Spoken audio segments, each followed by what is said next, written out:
hora da localização. Que é a contrafação. E aqui tem 3 anjos. E diante de Cristo,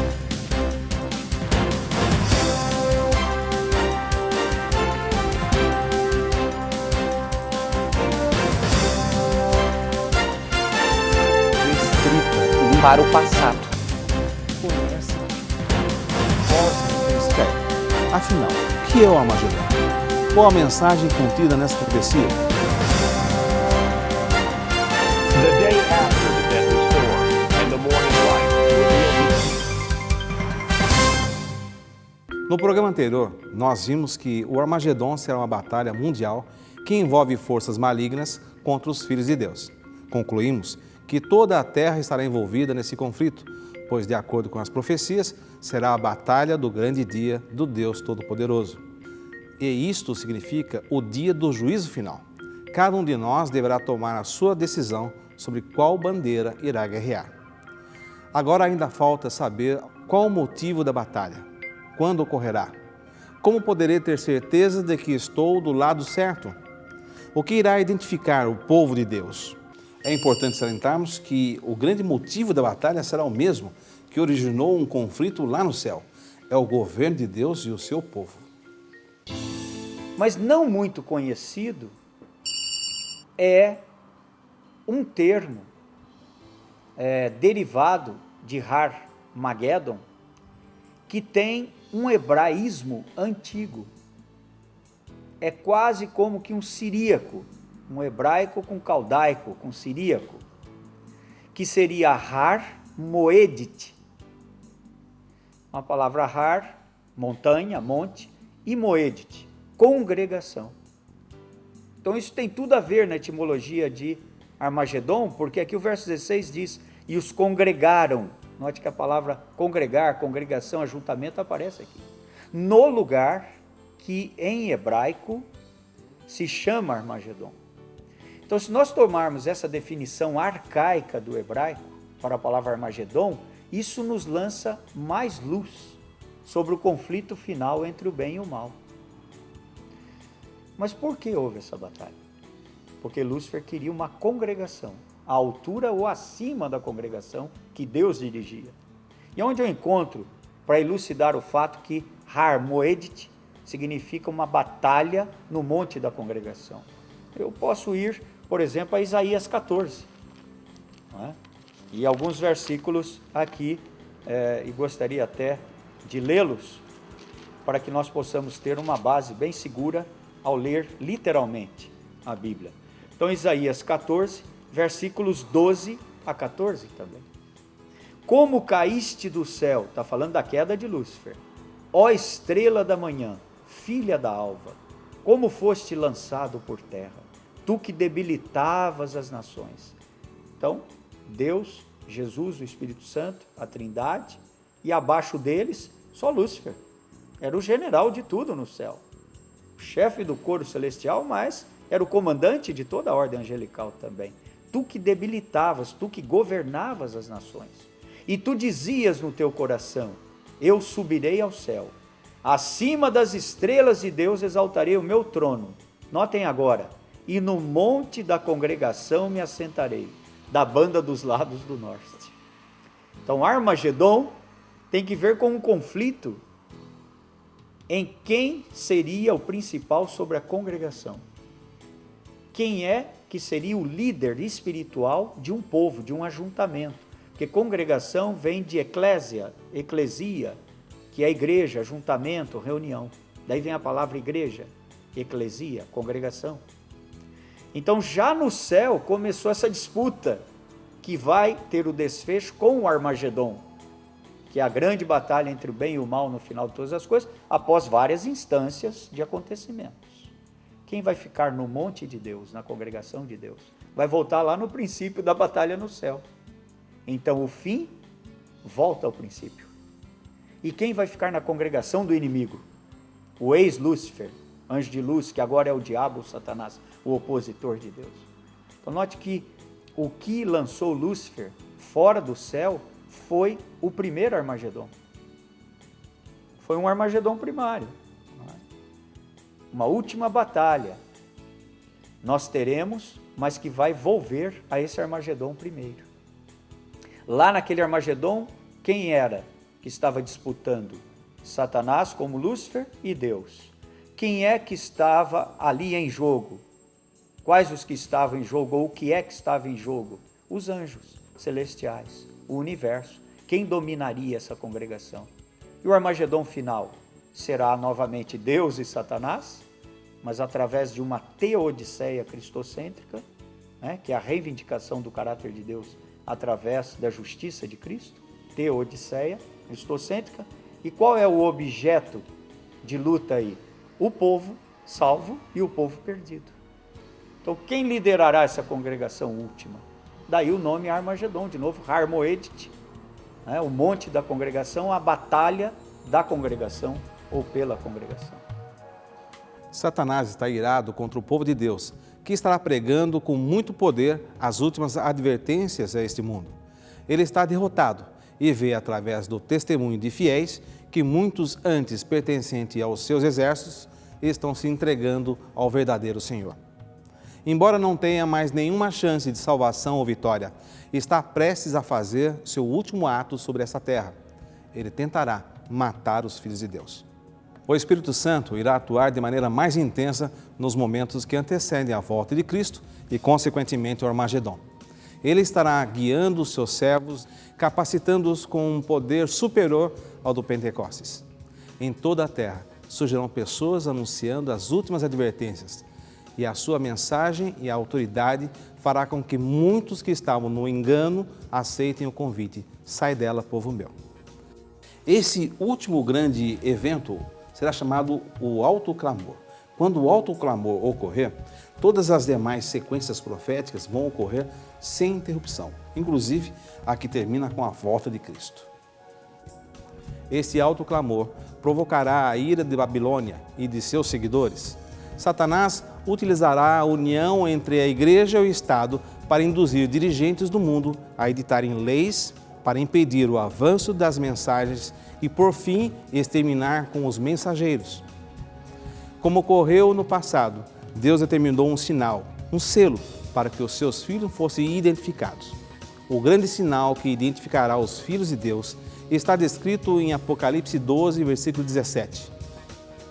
E o dragão irou-se contra a mulher e foi fazer guerra ao restante da sua semente, os que guardam os mandamentos de Deus e têm o testemunho de Jesus Cristo. Como podemos perceber, a guarda dos mandamentos distinguirá o povo de Deus.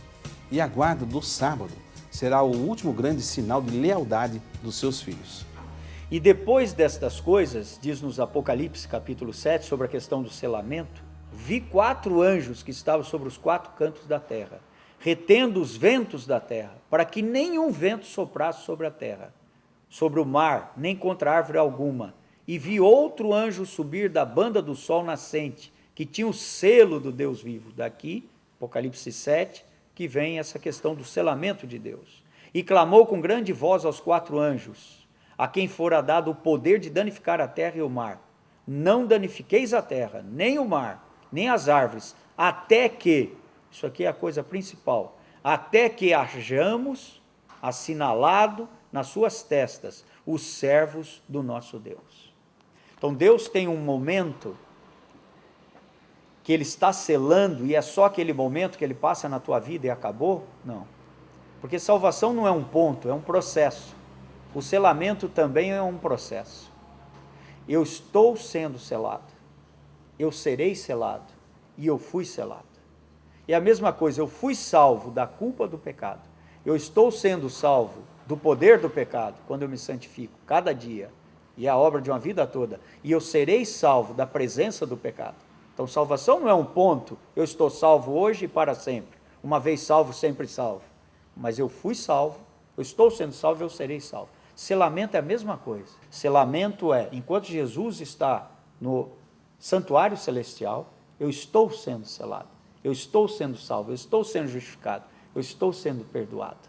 Mas haverá um momento, antes da libertação dos filhos de Deus, que Deus já terá assinalado todos aqueles que estarão firmes ao seu sinal, ao seu selo, que é a guarda das suas doutrinas puras, verdadeiras no tempo do fim. Este é o selamento. Então aqueles que foram assinalados não se curvarão diante da marca da besta e o sinal da besta. Mas qual é o grande propósito desse selamento? E qual a sua ligação com a profecia do Armagedon? Esse selo é um sinal de aprovação de Deus e de proteção contra as 7 últimas pragas. Em todos os acontecimentos preditos para o fim do mundo, encontramos um exemplo no passado.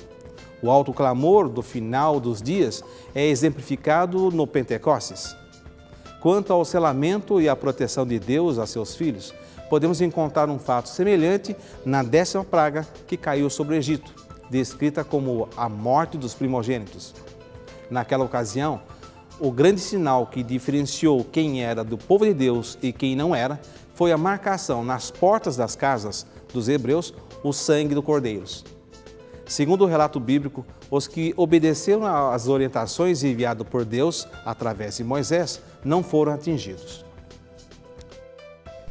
E eu passarei para a terra do Egito esta noite, e ferirei todo o primogênito na terra do Egito, desde os homens até os animais. E sobre todos os deuses do Egito farei juízos, porque eu sou o Senhor. E aquele sangue vos será por sinal nas casas em que estiverdes. E vendo eu o sangue, passarei por cima de vós, e não haverá entre vós praga de mortandade, quando eu ferir a terra do Egito. Semelhantemente àqueles dias, o sábado será o grande selo que vai distinguir o povo de Deus. E santificai os meus sábados, pois servirão de sinal entre mim e vós, para que saibais que eu sou o Senhor vosso Deus. Muitos cristãos hoje pensam que o que está escrito no Velho Testamento diz respeito somente ao povo judeu. Se você pensa assim, veja o que está escrito no livro de Apocalipse em relação às características do povo de Deus nos últimos dias. Aqui está a paciência dos santos, os que guardam os mandamentos de Deus e têm a fé em Jesus Cristo. Nesse versículo, nos é apresentado que os filhos de Deus guardarão os mandamentos até o fim e que esta fidelidade lhes acarretará a perseguição do inimigo, mas também nos dará a certeza de que estaremos do lado certo no último grande conflito dessa terra. É bom lembrarmos que esses mandamentos descritos aqui são os mesmos mandamentos que foram entregues a Moisés lá no Monte Sinai. E o próprio Cristo diz o seguinte, que nem um jota ou um tio passará da lei até que tudo esteja cumprido. Certamente você percebeu que o grande sinal que vai distinguir quem é quem vai participar do povo de Deus nessa última batalha, é a obediência, como descrito na sua palavra. E você pode participar desse exército. Basta seguir aquilo que Cristo está te ordenando ou está te indicando através da Santa Escritura. A conclusão é a de que o Armagedon será uma batalha com 2 aspectos bem definidos. Uma batalha literal e a outra espiritual. Primeiramente, sim, haverá uma batalha real, só que ela será entre os exércitos de Satanás por causa da confusão que se instalará quando eles descobrirem que estão tentando matar o povo de Deus. Eles dirigirão aos seus líderes e com o terror e ódio perguntarão, por que vocês nos enganaram? Devemos observar, porém, que o Espírito Santo não estará mais agindo nos seus corações, porque eles já fizeram a sua escolha. Tiveram muitas e muitas chances de se arrependerem, mas não deram ouvido aos apelos divinos. O sentimento que os levará a procurarem os seus líderes espirituais não será o de arrependimento pelos seus atos, mas de um ódio desenfreado que fará com que ataquem esses líderes e promovam uma batalha sem precedentes. O tumulto que ocorrerá nas colunas do inimigo fará com que o seu exército, que estava pronto para destruir os filhos de Deus, seja desbaratado. Note que fato semelhante ocorreu lá no Vale de Josafá. Eu volto a frisar um detalhe interessante. Nada está escrito na Bíblia que não tenha o seu propósito. Você vai se lembrar que lá em Crônicas nós lemos sobre o que aconteceu com Josafá, quando 3 reis vieram atacar Jerusalém e Judéia. Estudando essas passagens, nós vemos que Deus tem um propósito definido quando Ele coloca alguma história bíblica. E essas histórias servem de exemplo para os relatos ou os eventos futuros. A chave para desvendarmos os mistérios do Armagedon começou quando estudamos o nome desse vale e a sua ligação com o Apocalipse 16. O segundo aspecto do Armagedon será o desfecho da grande batalha do bem contra o mal. Esse conflito determinará o fim do pecado sobre essa terra e Cristo sairá como o grande vencedor. Estes combaterão contra o Cordeiro, e o Cordeiro os vencerá, porque é o Senhor dos senhores e o Rei dos reis.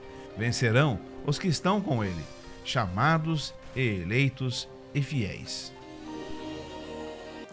Um aspecto muito importante sobre a profecia do Armagedon é que ela declara o desfecho desse grande e último conflito. Se você percebeu, o próprio Deus entra em batalha. Os santos anjos estarão guerreando, estarão participando desse último grande evento. E você, se for fiel, estará participando do exército vencedor e estará herdando a nova terra.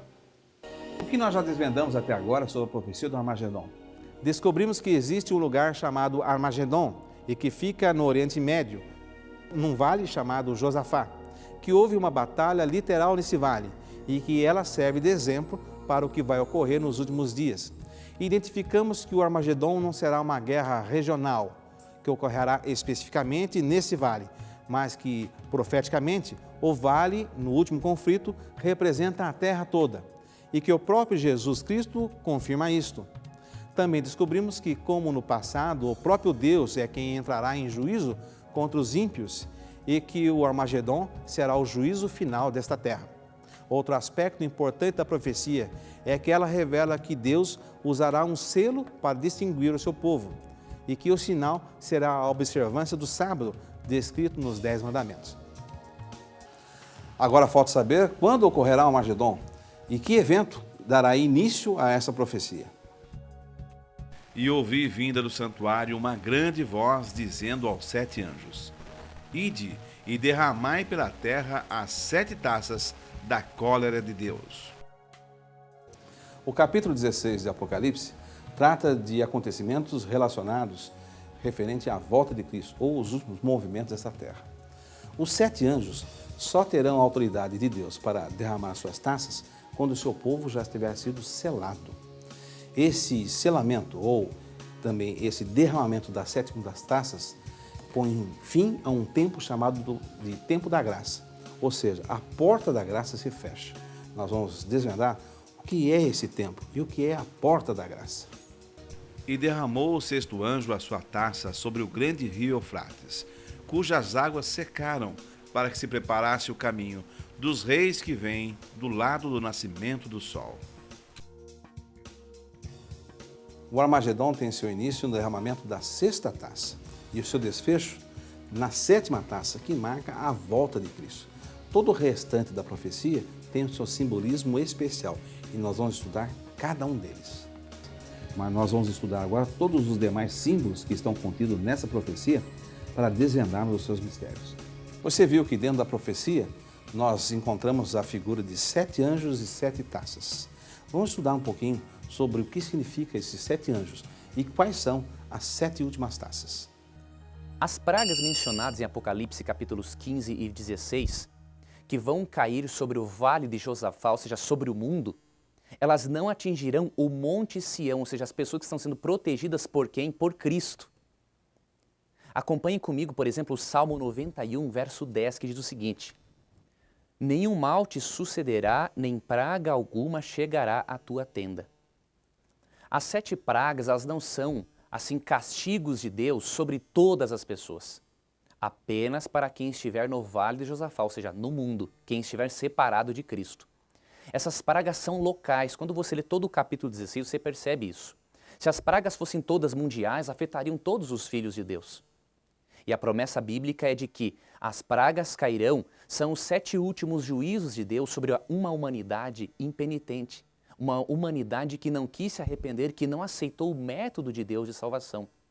E o Salmo 91, no verso 10, afirma o seguinte: que mal nenhum, nenhuma praga chegará onde estiverem os justos. Cristo representa a real cidade de Deus. Ele é o Monte Sião, ele é o Monte da Salvação. A nossa segurança é ficarmos no Monte Sião, sermos protegidos por Cristo. E o que devemos fazer para fazer parte deste povo? Em João capítulo 14, verso 15, recebemos a resposta do Salvador. O Salvador fala assim: se me amais, guardareis os meus mandamentos. O que Cristo está dizendo? Filho, você não deve de me aceitar apenas como Salvador. Você deve de me aceitar como Salvador e Senhor da sua vida. Quando nós aceitamos os mandamentos de Cristo, estamos aceitando o senhorio dele na nossa vida.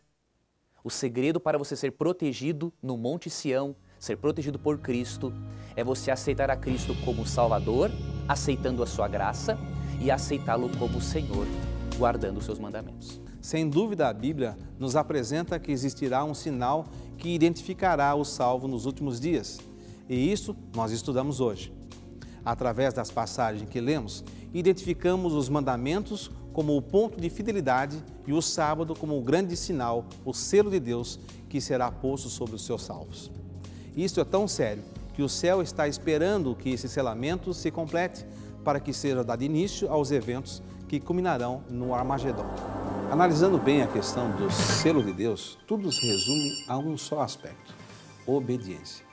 A obediência que foi pedida a Adão lá no Éden, que foi passada para Moisés, para que ele falasse ao povo, quando os marcaram nas portas das suas casas com sangue, se identificando como sendo pertencentes ao povo de Deus. É a mesma obediência que Deus pede para todos nós nos últimos dias. E o sábado, selo de Deus, é o grande sinal, o grande selo que Ele vai colocar sobre o seu povo para distinguir quem é quem nesse grande e último conflito do Armagedon. No próximo programa, nós vamos estudar a mensagem dos 3 espíritos imundos descritos na profecia. Cristo ajunta seu povo, a união da religião com a política, os Estados Unidos na profecia e muito mais. Conto com a sua presença no nosso próximo estudo, onde continuaremos a desvendar o Armagedon, a última profecia.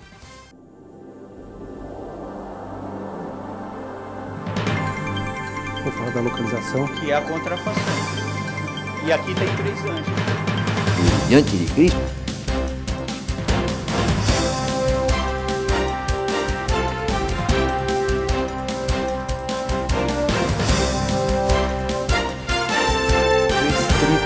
Para o passado. Conhece, espere. Afinal, o que é o Armagedon? Qual a mensagem contida nessa profecia?